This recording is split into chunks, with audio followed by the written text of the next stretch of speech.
So come on tonight and join us as we interview Miss Drusilla Smith and the beautiful love and connection she had with her son. And you might just learn something tonight. So come on in. So thank you so much for joining us tonight, Miss Smith. Is it okay if I call you Drusilla? It's great. It's a pleasure to be here. Yes, well, thank you so much. So now, tell us your story and your story about your son. Well, his journey began in 2005, I believe it was. He was living with my sister at the time. He couldn't go by my rules. I had too many rules, and at the time he was 19 and didn't think he needed rules. Mm-hmm. Well, he was staying with her and got sick, and she took him to the doctor and found out that he was HIV positive. Okay.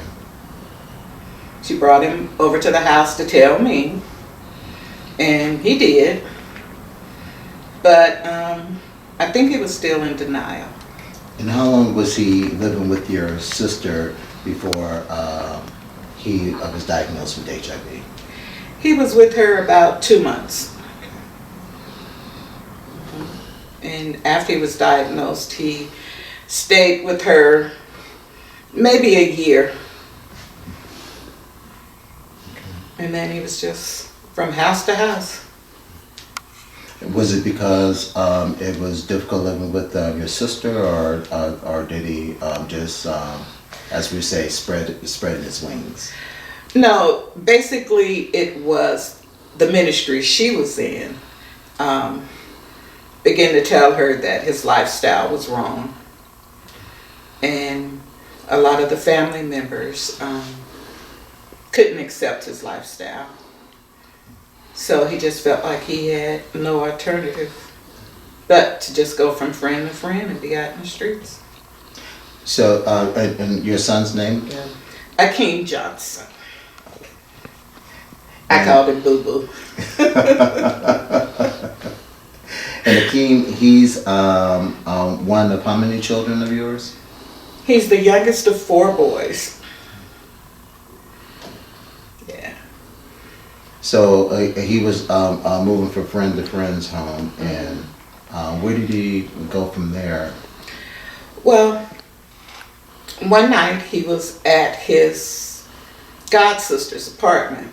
She lived upstairs, and he was leaving there, and we don't know if he blacked out, tripped, or what, but he fell down the stairs, hit the back of his head, and they had to rush him to Centennial Hospital, where doctors really did not want to do anything with him. They wanted to send him to UMC, but once I got there, I told them he had insurance, that they would treat him better. You know, I had him covered by my job. He didn't even know he had insurance coverage through me. So you're saying that his treatment at the hospital wasn't so good because they assumed at first he did not have insurance? That, and coupled with the fact that he was a black male that was gay. HIV. The way that doctor was looking at him when I walked in that room, I'll never forget that look. This was in the emergency room, or? This was in the emergency room. So how long did he stay at the hospital? Well, I told the doctors, don't you keep head injuries for at least 24 hours to watch them. He told me that was old-fashioned. They didn't do that anymore. He gave me a sheet of paper and said, this is what you look out for. Okay.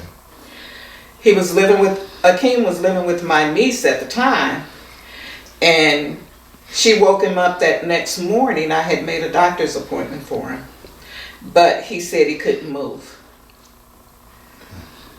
So she got her husband and one of my other sons, and they picked him up and put him in the car. I told them to take him to Valley. And when I got to Valley, they told me that overnight he had a lot of swelling around his spine, that Centennial should have kept him. But not even at Valley were they willing to admit that Centennial made a mistake. So how long was he out of the hospital before he ended up going to Valley? I would say, give or take, maybe about a day and a half. So the swelling around his spine Caused him to become a paraplegic. He was paralyzed from the waist down. He stayed in Valley for 3 months, and then he did 6 months in rehab before I brought him home. So at that point, when you brought him home, he came and lived with you? Mm-hmm. So how was that experience with your son now being a paraplegic? It was even more of a fight. He was angry. He felt, how could I, number one, be diagnosed HIV and then become a paraplegic? I literally had to give him his meds and stand there and say, swallow, open your mouth, let me see that you've swallowed them. Because he didn't care anymore. So did you believe that your son was experiencing a lot of depression? Oh, definitely. Definitely. So was I. But again, talked to different people in the family and actually the church I was going to at the time, and no, you guys aren't trusting God. You have to trust God. So what does that mean? What did it mean to you when they were telling you that you should trust in God? I thought we were doing something wrong. I'm like, I'm living the best I can. You know, everybody tries to treat everybody right. But because so much is going on in our lives and he's being hit with so much, we're not trusting God. How?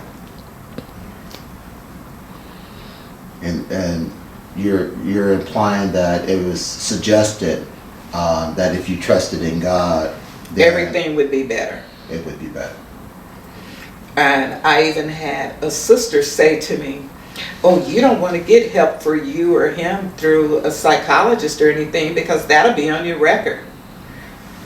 What if you went for a different job and they checked your records? You don't want that on there. Mm-hmm. So we went about for years without seeking that help. Just going back and forth.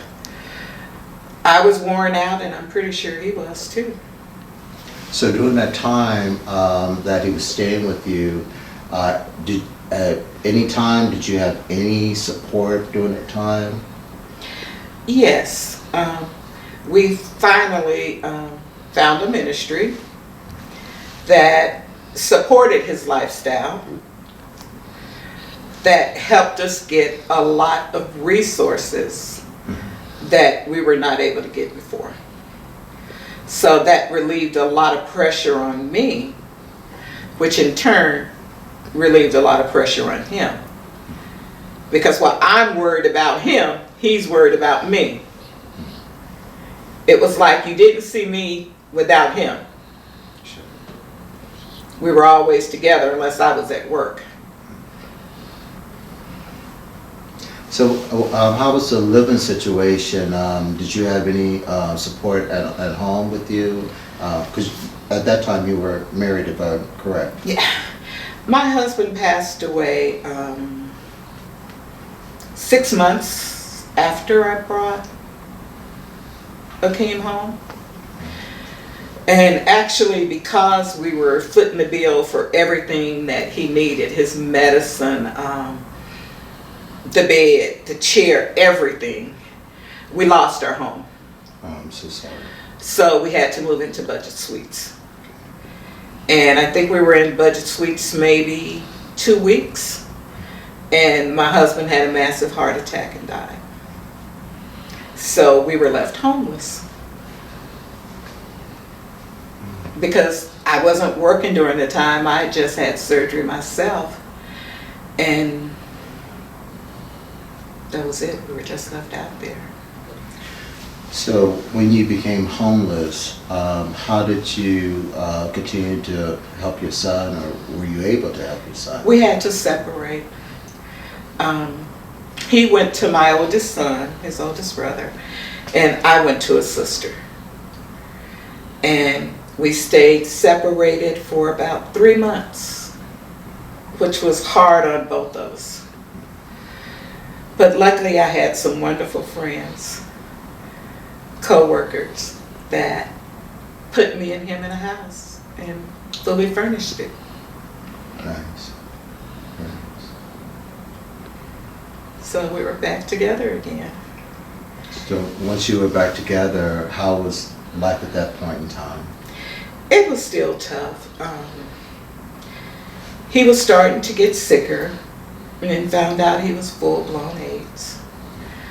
And it was just getting to be so much that I couldn't do for him anymore as far as help lifting him and his getting around. Luckily, one of my sons moved back into the house. And he helped me out for a while, but then he got married. But thank God my oldest son came back home to help out. Because at this point, I could see his body was really changing. Where I used to stand in his room and watch him swallow his medicine, I would go in there every morning and say, okay, here's your meds. Take them, I'll be back in a minute. When I'd go back, did you take your medicine? Yes, I did, Sugarfoot. That was his nickname for me. And I would just finish getting ready for work because I knew his brother was there to do everything for him. But then his body started swelling up. His legs and his feet were just huge. His stomach looked like he was 9 months pregnant. And Akeem was a small guy. So, took him to the hospital, and they said he was collecting fluids, but they didn't know where the fluid was coming from. So, having a mother who was a diabetic, I cut back on his liquids. He started dialysis, and they just could not pull the fluid off. So his doctor asked for more tests, found out that his kidneys were failing. But the biggest shocker was he had stopped taking his meds again. So of course I'm in shock. Like, I give them to you every morning. I get these prescriptions refilled. Why did you stop taking them? And all he would say to me is, I'm tired. That didn't register with me. You know, I'm like, but you're so active. You know, he was active in church. He would talk to anybody about his struggle. I'm thinking, what is he tired of? But he had had 2 bouts with cancer along with the HIV, AIDS rather now. He was just tired of life. I asked him, you want to get some help? He was like, oh, you know, I don't want to talk to nobody. They're going to think I'm crazy.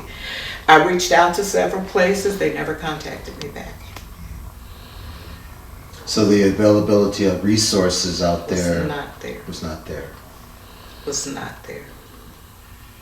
By the time I found someone willing and ready to come talk to him, he was in ICU.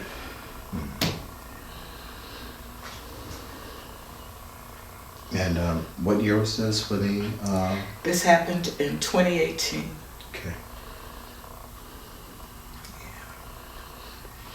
He called me one night and said, he was in the hospital and he said, Mom. I said, you just called me Mom. He said, I know. I know I call you Sugarfoot, but today I want to call you Mom. I said, okay, what's up? He said, can you make me your chicken noodle soup? I said, I can, but I won't be able to get it to you tonight. I'll have to bring it tomorrow. He said, that's fine. I just have a taste for your soup. I said, okay. He said, so, yeah, that's all I wanted. I'm tired. I'll call you back later. I said, okay. We got off the phone. He called his oldest brother And he told me that he told him, make sure you take care of her. She's special. Promise me you're going to take care of her the way I would. So my son told me, I was like, okay, I don't know what's wrong with him. I said, but I'm praying, we'll see. 2 o'clock the next morning, I got a call. He had slipped into a coma.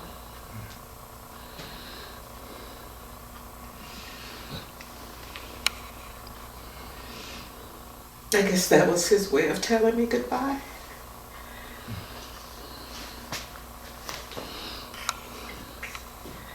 He stayed in that coma for about a week. They kept calling me this Tuesday. You need to come to the hospital. The doctor want to talk to you. I'm not coming out there. No, Miss Smith, the doctor really needs to talk to you. I'm not coming. That Wednesday I went to work, and just as I was getting off at 3, the hospital called, and the nurse said, you don't have a choice. He's slipping away. Either you come now or you'll miss it. I called my children, told them we needed to get to the hospital. They called family members. And I kid you not, that room was so tiny, but how did it fit 25 people? I'll never know. But our church family was there. My siblings were there, which was the shocker for me. And he held on until his last brother and his wife walked into that room. And I bent down and I said, okay, boo-boo, we're all here. I'm going to be okay.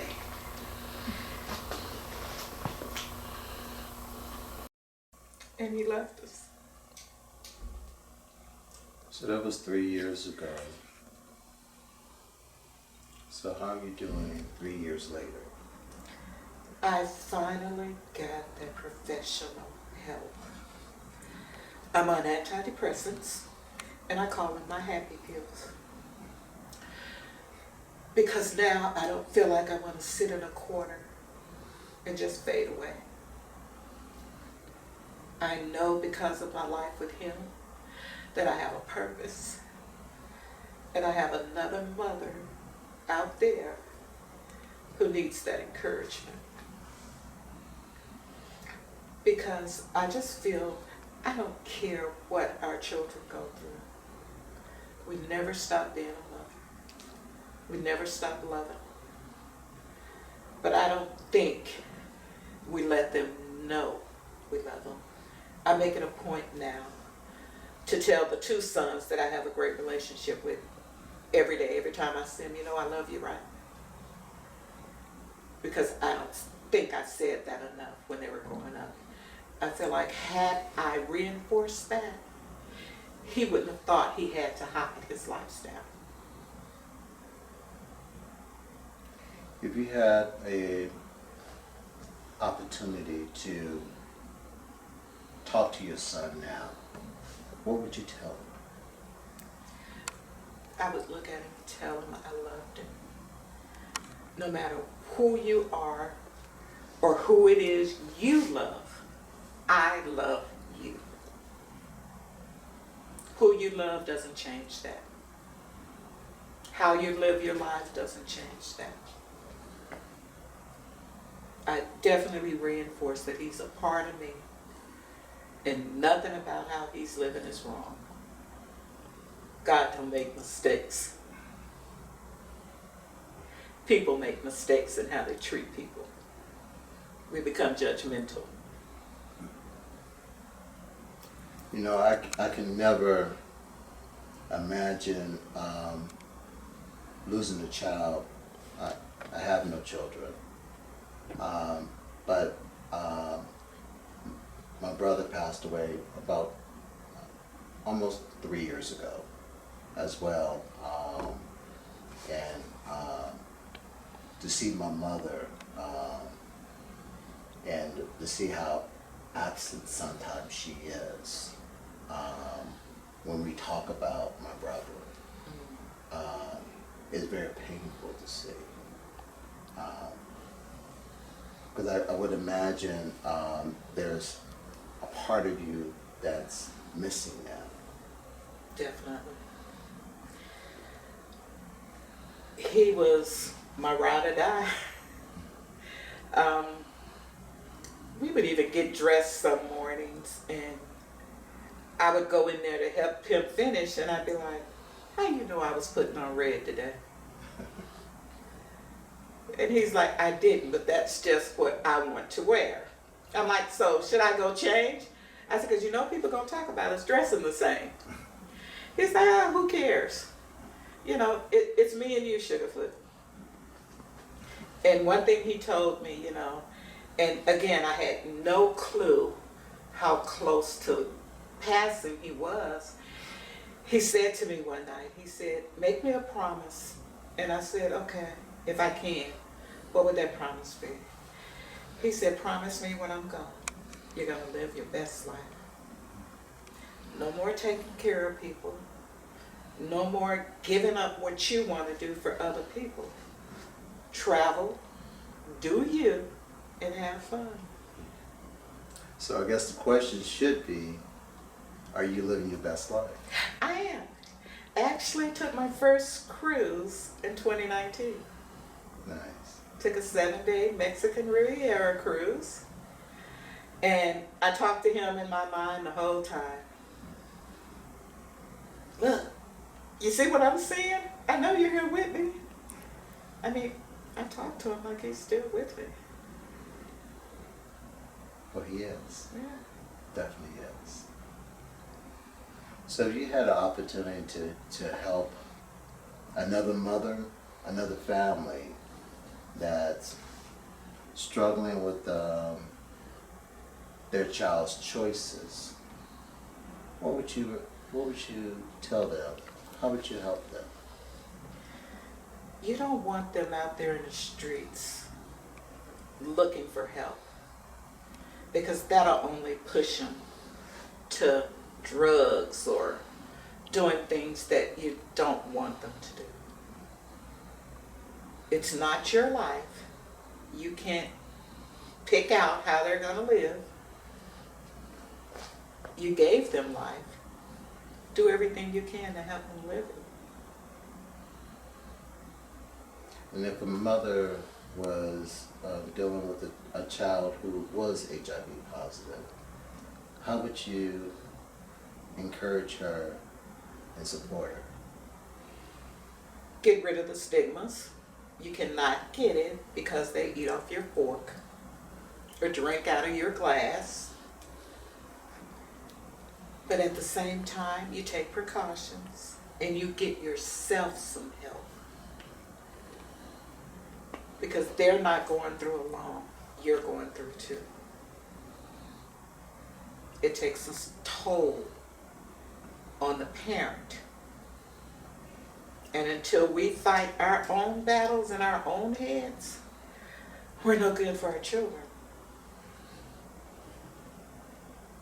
So it sounds like the experience of your son's life and his passing has also helped you recognize the importance of seeking out for mental health services. Yes. To get that additional support that sometimes, our churches or even our supportive networks are not necessarily capable of providing that level of support. Mm-hmm. So what can you share with those who have that stigma around mental health and that is a taboo subject to really talk about? How can you help a person that have those feelings that might just be going through some challenges? The biggest blessing for me was that got my mind to thinking how I wanted to help people was when I met you. And found out about Horizon Ridge and the work that you do. We need to have more people like that, especially going into the Black community. We have so many stigmas placed on us. It's not enough to just be Black. But when you're living an alternative lifestyle, we place that stigma on each other. It's time out for all that. And mental health is serious. It affects us just like it does everybody else. And we have to ask for help. We don't like to ask for help. Oh, I can do this. I'm strong. I'm Shiro. I used to tell myself that. No. Well, it is definitely true that, we have been taught not to be reliant on each other. We've been torn apart to not reach out for each other and reach out for help. And that ideal of being that strong person and invincible has been what we've been taught to create those stigmas that we end up tearing each other down. And it's so important for us to really recognize that a village isn't about how many people are in a village. Right. The village is really about the supports that are there That's and it. about being able to lift each other up instead of tearing each other down. And that's what's so important about reaching out for help. Because I know we're working with families and individuals for 30 plus years that, the stigma behind diagnoses and medication has been very bad in our community. And there's been a lot of experimental things that have happened in our community that has caused those fears. But I understand that we all have obstacles and challenges Right. that impede us from being able to grow. And when you look at those obstacles and challenges for what that is, without giving it a label of depression and anxiety and all the other labels associated in the DSM-5, we can approach it differently. And that's why it's so important in our community to approach it differently. Because yeah, we do have stigmas. And yeah, we do have challenges that we build those walls around us and believe that we don't need those supports. Right. And instead, we end up tearing each other down, or we tear ourselves down. So I am so happy that you recognize that there were things that outside of yourself that you needed help with, and it's okay. Yeah, it's okay. I've been in therapy many times myself, and probably need some now. But I know that it's good to talk about it. Yes. And when I met you a year or so ago now, I knew that there was something special about you, and you know that you wear your heart on your sleeve, and you're a beautiful person for the love that you have inside. And I truly want to see you be able to share that love. And I'm glad that it has gotten you closer to your sons. And I'm glad that you have recognized that it's time for you to take care of yourself. Yes. My grandmother told me many moons ago that if you don't love yourself, you ain't gonna ever have nobody love you. Right. And what I took from that was that if I didn't know if I was incapable of loving myself, then no one would be able to know how to love me. And a lot of times the way that we love ourselves and the hatred and the bitterness that we have in ourselves, it reflects, and that's what we get back in return. And so learning how to love yourself and care for yourself and nurture yourself is so important. Because, I was taught back in the day that doing those things was being selfish. So was I. So it's important to start recognizing that no, it's not selfish. In order for you to be able to love your children and even love those who are around you or significant other, that love starts with you. That's true. People don't understand when they ask me, are you really sad behind his passing, or are you just covering it up? And I say, no, I'm definitely happy.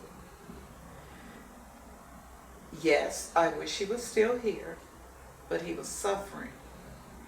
I didn't want him to suffer. And I made him a promise that I was going to live. I can't live if I'm sitting around depressed and don't want to come out the house. That means I lied to him.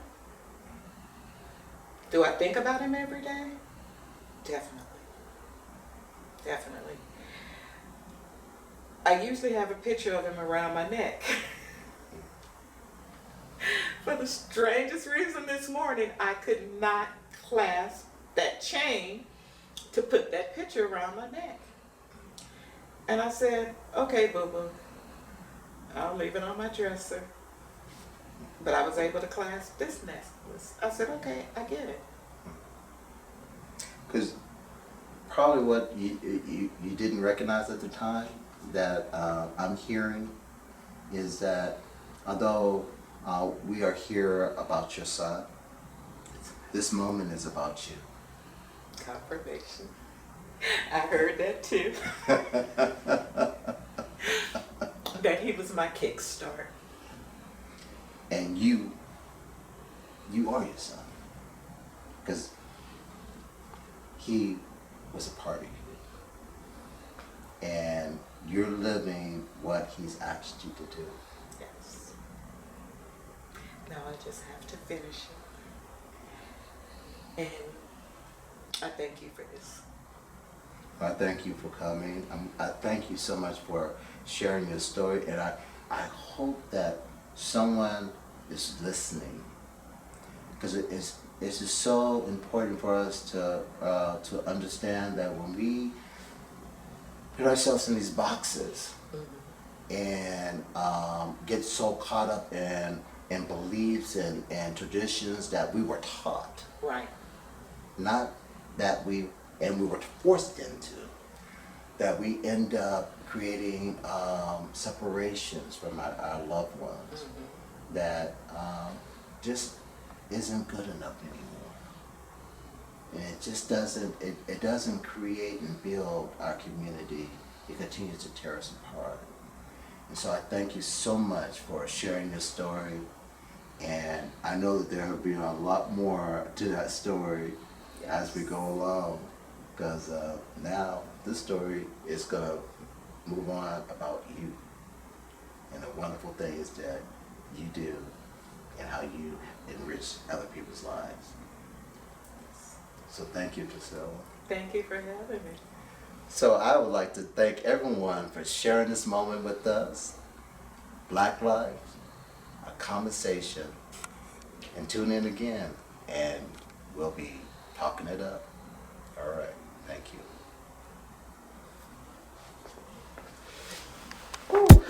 you.